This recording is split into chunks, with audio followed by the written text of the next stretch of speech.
Zach, so huge history buff. When you come to cities like this, New York, is the first thing on your mind like, oh, where can I visit? Yeah, definitely. I mean, this city's packed though, so you got to kind of pick your spots and where you can go. But I've actually explored this city, probably more than any other one. Just playing the minors. I remember playing Staten Island, taking the ferry over, checking out the Statue of Liberty, Wall Street, all that. So I've kind of hit all the spots I wanted to hit here. So it's just a nice city to walk around. I enjoy that. What's your favorite spot of the city? We're in a good spot right now where we stay. We're just across the street from Central Park. So when my wife and son are in, kind of like to walk around Central Park. It's pretty crazy. You didn't realize how big it was.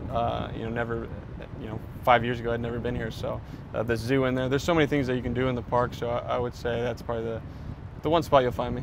Is that one of your favorite parts as a baseball player, being able to go see all these different cities, again, being like a huge history guy? Yeah, definitely. Boston's awesome. Obviously, how old it is, the city, the history there. Like checking out that place. But yeah, anyway, I got the History Channel app on my phone. It's kind of a nerdy thing to do, but actually you just load it up and it finds where you are and it shows you all like the types of history that are around you, so it's pretty cool. When you look at the calendar and you see, say, for instance, Philadelphia, is one of the first things that come to your mind like, oh, I got to check out the Liberty Bell, I want to see all that stuff, the Ben Franklin stuff? Yeah, 100%. We went there. We were only there for 2 days, so it was frustrating because I didn't get to see really anything. But definitely checked out the Liberty Bell. But hopefully we get to go back. I get to look around the city more. And does your wife and your newborn, do they like to come with you for the trips? I mean, she's not as into history as I am. I mean, she likes it, but she's a good sport. She'll walk around with me just to kind of get out of the hotel. So what did you guys do out in Cincinnati? Because when you hear Cincinnati, you don't really think about too many historical type places out there. Right? I didn't even load up the app there. I mean, it was so packed. We had a hard time getting out of the hotel to do anything. So unfortunately, we didn't get to check out the city a whole lot, but we still had a good time. So conspiracies. Do you believe that Apollo 11 actually happened?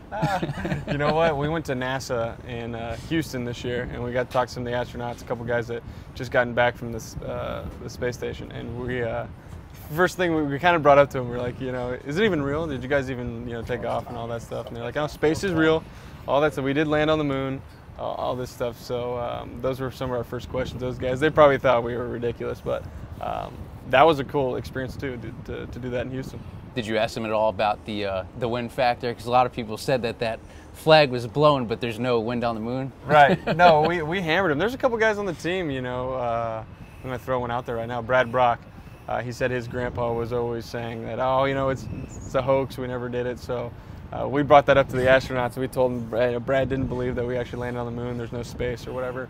And the astronauts, they played along great with it. But I believe them. I believe them. They seem like good guys. Which other conspiracies do you enjoy?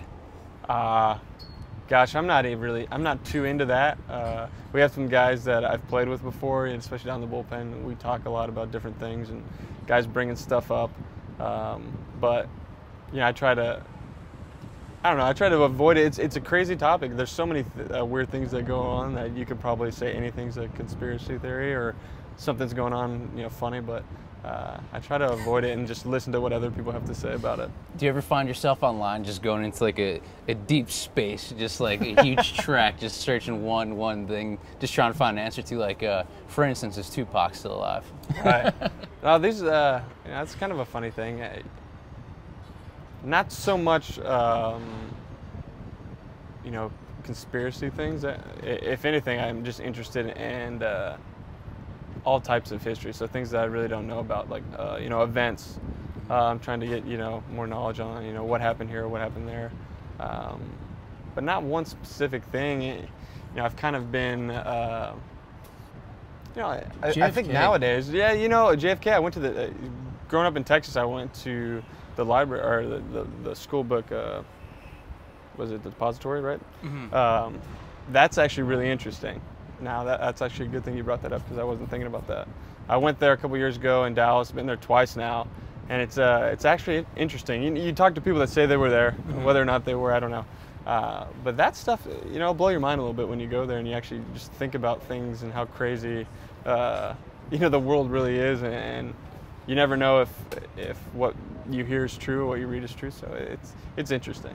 Or how about Abraham Lincoln?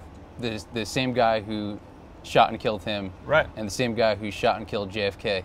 There were so many different like similarities with that, and when you read that kind of also blows your mind.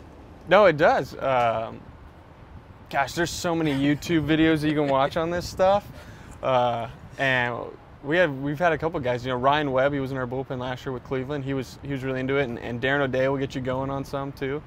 But I think it's just a crazy world that you live in, and I guess if they don't want you to know something, you're not going to know, right? Yeah, that's true. That's true.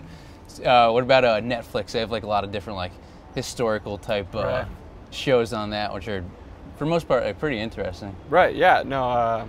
Like I said, big on the History Channel. I've been kind of. I kind of took a slight detour from watching. Like I normally watch nonfiction things, documentaries, stuff like that. I've had a couple of friends now that are on deployments throughout the Middle East. So I've kind of watched some of the military documentaries recently. I feel like that's something, ever since 9/11, that's really caught people's eye. Kind of seeing what really goes on over there. Now with the technology we have, I feel like ever since this war's been going on, it's just been documented better than any other, at least from my understanding. So I've been watching those, but I took a break and actually was watching Breaking Bad.